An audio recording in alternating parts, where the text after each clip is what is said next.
ମୁଁ ମୋ ନିଜ ଅଭିଜ୍ଞତାରୁ କିଛି ପରିପ୍ରକାଶ କରୁଛି।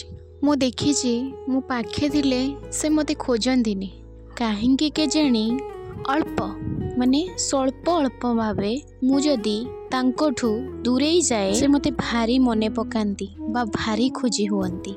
ନ କହି ପାରୁଥିବା ମନର କଥା ତାଙ୍କ ମନରେ ହିଁ ରହିଯାଏ। ସେ ମନର କଥାକୁ ମୁଁ ଖୁବ୍ ଜଲ୍ଦି ପଢ଼ିନିଏ। ଆଉ ମୁଁ ମୋ ଆଡ଼ୁ କୁହେ, ବ୍ୟସ୍ତ ହୁଅନି, ମୋ ଯିବା ବିଳମ୍ବ ହେବ ନାହିଁ।